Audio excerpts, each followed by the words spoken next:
I'm just gonna be straight up off the bat. Spoilers. Help Wanted 2, it's kind of goated. It is such an improvement on the first game, it's actually crazy. And the thing is Help Wanted 1 wasn't even a bad game. As a matter of fact, I'd put it as one of the best FNAF games, at least objectively. But from improved graphics to con zombie style Easter egg puzzles, it definitely deserves S tier in my mind. Now, before this video starts, I just want to say that I know I'm not the most qualified person in the world to make this video, considering I've never done something like this before. However, I'm simultaneously overqualified as I've been a FNAF fan since 2014, which, holy fuck, that was 10 years ago. I'm also not entirely sure how I'm going to structure this video.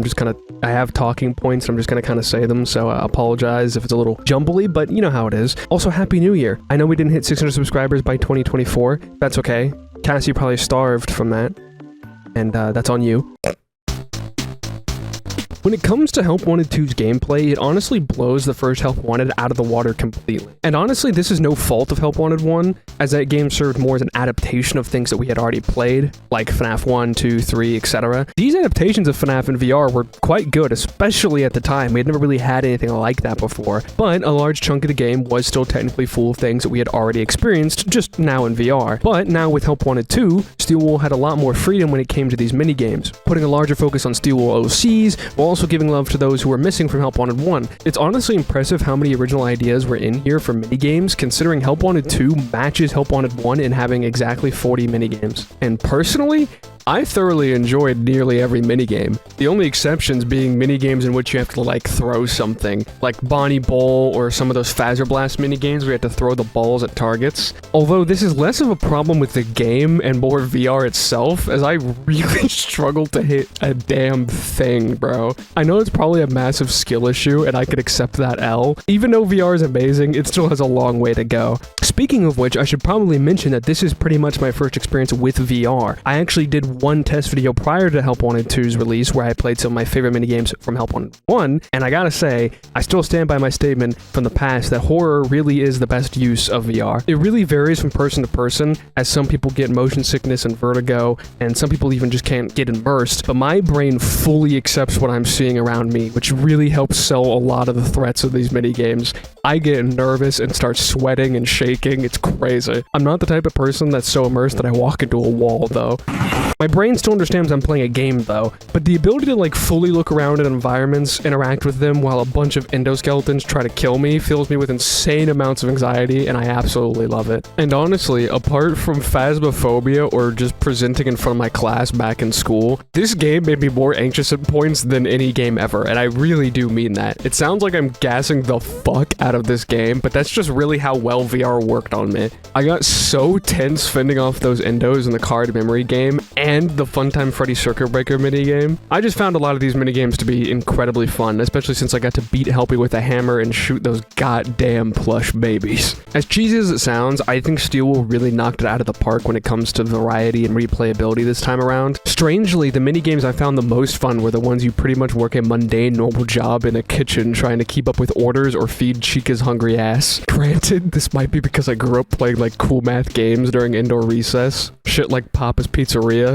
type beat. There were even ones that actually surprised me for how good they were, specifically the DJ Music Man one. I love DJ Music Man, but I didn't really expect that minigame to go as hard as it did. There are all kinds of beat combinations. It goes kind of hard, I'm not gonna lie. I love that guy. Also, I cannot understate how much I enjoyed the Roxy Salon minigame. They encapsulate her character so well in a fun way, and Marta's performance is amazing as usual. I love Roxy, man. Like, that's it. all weird, strange, and questionable jokes aside, it was a lot of fun and further showcased her insecure side.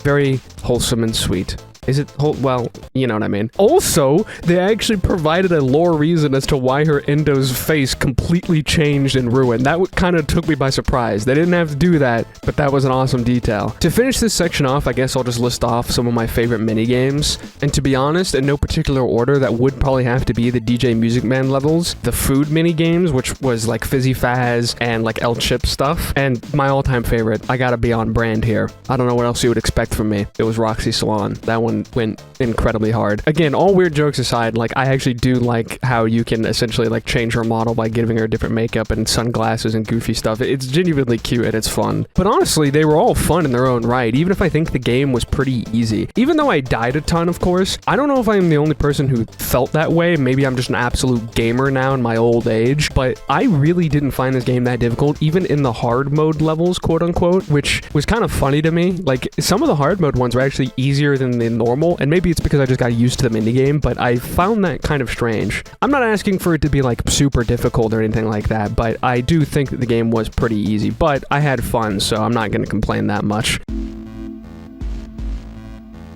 Now, I didn't really know what to call this part, so I'm just going to call it like puzzles or something like that, because it's kind of story and gameplay grouped together, but frick it, we'll roll with it. I really loved the way they handled the memory dolls. As I alluded to in the intro, they like giving you these really cryptic hints from Mystic Hippo and these drawings of graffiti that will appear around the FNAF 6 hub world, which if I haven't mentioned yet, it was pretty awesome to see FNAF 6 again, especially in like an operating perspective when you have the Vanny mask on. And it was even cooler looking down into the Tangle/Blob hole. I honestly wish Tangle had made a tiny cameo like he did in Ruin, but maybe that's what's making all the noise when you take off the mask. You hear like noises in the walls. I promise I'm not schizo. Go listen for yourself.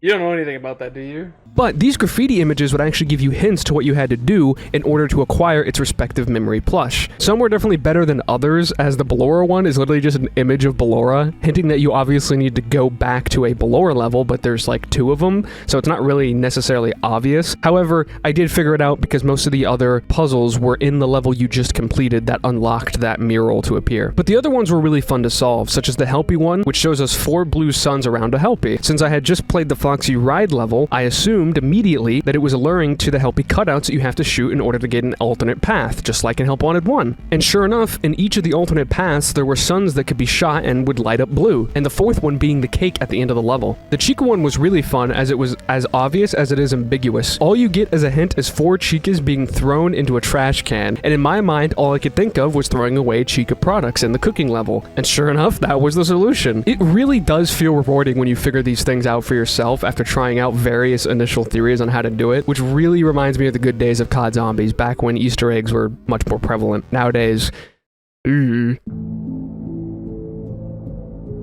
These aforementioned memory dolls are actually the first reference to a story in the game, which I found particularly interesting since Help Wanted 1 made its story very known from the start, at least the part of the story that was explaining to us that this was a game in the game's universe. So knowing that, I started to question whether it was the same or not. Are we playing as Vanessa, or is this just a game for us to have fun with, similar to Ultimate Custom Night? Yes, it had lore, but ultimately it was just kind of like a fun little thing. And honestly, as of writing this script, pretty much a day after beating it, I'm fairly confident we play as Cassie's dad. And now that I have a little bit of hindsight, considering I'm recording this voiceover later from when I wrote this, I have seen other people bring this up as well. I believe that the story is after Security Breach, but before Ruin. Most of my understanding of the story comes from my ideas while playing it, and since I'm not a gigabrain theory person, a lot could be wrong, so I'll keep it brief and just say that this is mostly my interpretations and speculation from playing the video game. There are probably much smarter people that you can go watch to get like 100% concrete story, but this is just gonna be my interpretations, how well I understood it, and what I thought about what I understood for the review.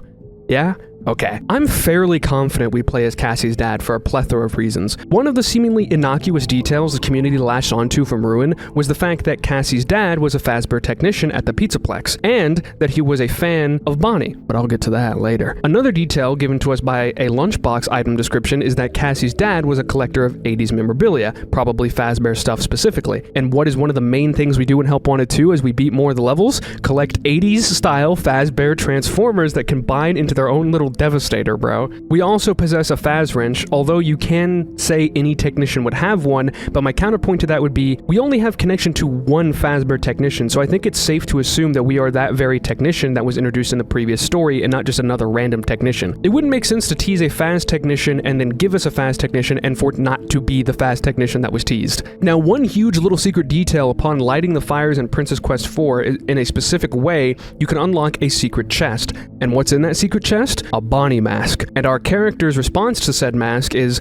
"This seems familiar." Now, I didn't get this in my playthrough, but why would a seemingly common random piece of merch have so much emphasis put on it? Aside from William Afton and Vanny, who both have very distinct Bonnie personas, there is really only one character ever associated with Bonnie specifically, apart from the spirit inside of him. If you've been on FNAF Twitter recently, you probably know where I'm going with this. The Bonnie Bro. One of Michael's friends who helps bully the crying child in FNAF 4. A character who we could have never thought would ever come back with any sort of relevance, which is kind of crazy. I know Matt Pat suggested Bonnie Bro being Cassie's dad back in Ruin, but at the time, I didn't really think there was enough to support that aside from the two characters being into Bonnie. But this really honestly seems to put a pretty sizable nail in the coffin, I'm not gonna lie. I know Matt Pat felt good after this one. Another big thing that I realized while recording my series is a very interesting achievement. Remember Jeremy. Now, when you hear this, you should immediately think back to the phrase being repeated back in Help Wanted 1 on the death screen. Why am I pointing this out? Two reasons. One, this is tied to gaining all the memory dolls, but two, specifically showing the Bonnie doll. Why that one out of all of them? I think this is trying to tie Cassie's dad to Jeremy from Help Wanted 1. This could also explain why Baby says she recognizes you. If we really were the Bonnie Bro, then he should have met Elizabeth before her death at some point. Now, you could argue that this isn't actually Elizabeth or Circus Baby because it's in a video game, but I digress. Now, I'm not sure if this ties Help Wanted Jeremy to FNAF 2 Jeremy, but I really think this is trying to tell us that Jeremy from Help Wanted 1 is still important and is Cassie's father. Now, for people who do think that the two Jeremys are the same Jeremy, it technically lines up considering the Bonnie Bro would be a younger individual back in the 80s, basically the same age as Michael, presumably, which would also make Cassie's last name Fitzgerald, which is kind of funny to me. I think Cassie's father was haunted by some sort of nightmares after playing Help Wanted 1, which him testing that game could explain how Cassie knows Nightmare/Nightmarion in Ruin, as she directly mentions an old VR game. But I think Cassie's dad either followed Glitchtrap to the Pizzaplex or noticed weird things Glitchtrap had been causing around the place. And if you look into the Pizzaplex books as well, with like the storyteller and all the mimic virus stuff, it kind of would be pretty obvious that something sus is going on, to be honest. I think he was the one leaving all those logs in Security Breach about finding those Princess Quest games. He found 3 of them and somehow figured out that the 4th is drawing power from underneath Roxy Raceway. Back when I played the game, I thought this was referring to maybe the Tangle or Burn Trap, but it would seem to me that this could be referring to the 4th Princess Quest arcade cabinet. And at some point after Security Breach, but before Ruin, I think Cassie's dad goes down there to try and play the game, but is jumped by staff bots like we see in the ending, and that's how I think he died. And the reason I think this is after Security Breach is a few different reasons, from the shattered animatronics showing up to the fact that in Ruin we actually see this secret post-it note that appears on the Roxy Salon in the part where we start seeing Cassie's memories when she wears the AR mask. We can see this little note referring to someone going away for a while and leaving her money for food. This to me is her dad. Her dad left, didn't know how long he was going to be gone, left her money for food like she's Naruto, and unfortunately got jumped down in the Pizzaplex. Now, in that ending, why do we see Maskbot's perspective? I'm not too sure. Maybe Cassie's father is stuck in the Vanny network. I don't think he's directly possessing that bot, as I think maybe he's just kind of like in a purgatory state in the network itself, but there's not necessarily a lot of evidence, as nothing really indicates that when playing Ruin, unless you want to argue that Mexus is Cassie's dad, which would be really bizarre. I wanted to keep the story section brief, but I get pretty excited when I actually get to talk about FNAF like this. And again, just to reiterate, this is just my first interpretations and theories. I'm sure many people have different ideas than myself, and probably better ideas, and probably similar ideas as well. Ultimately, if you ask me, Steelwool Studios has been learning from their biggest criticisms. Every experience since Security Breach has been better than the last, and improves in different ways. Ruin and Help Wanted 2 are not as expansive as Security Breach, but have a far better and more concise gameplay loop. Now, I'm not even a Security Breach hater, as I actually kind of fell in love with that game, love it or hate it. I think their storytelling is improving as well, not just their game design, and that leaves me very excited for the future of FNAF. I know a lot of people feel a certain type of way about modern FNAF or Steelwool Studios, but honestly, I think they've more than proven that they are more than capable of continuing this series. Now, obviously, they're not doing it alone, considering Scott still, writes, even though a lot of people seem to act like he doesn't. Thinking about it makes me more curious, considering I'm not sure where they will pick up next. Are they going to pick up with Cassie stuck beneath literally everything, or Gregory and Vanessa outside the Pizzaplex? I say that because if you think about it, it, if FNAF 6 really is Fredbear's, and Cassie was there but fell even further down at the end of Ruin, she should be in or near Circus Baby's entertainment and rental. Now let's get one thing straight. I'm not one to subscribe to the idea that Baby is the Mimic or that the Mimic is a failed Elizabeth bot, but FNAF 6 being Fredbear's and sister location taking place underneath that, it would explain how Tangle / the Blob got the Funtime Freddy mask and the Circus Baby mask. I think I'm gonna try and wrap it up here before I go on and on, which is a real possibility when I get to talk about this stuff. In short, I think Help Wanted 2 is one of the best FNAF games out there now, especially in the fun aspect. I'm curious what you guys thought of the game, whether you played it or watched your favorite YouTuber play it. And what did you guys think of the Princess Quest 4 ending? I didn't really talk about that, but that Vanny ending is something else, bro. And while you're down there, subscribe if you enjoyed this video, as I will be continuing to upload FNAF content and fan game content going into 2024. Also, just bear with me with the way this video is structured and maybe my script reading voices. I've never done something like this before, but I was really kind of passionate about doing it for once, and I hope you guys enjoyed my thoughts and opinions. Again, you know, most of it is my opinion. I really liked this game.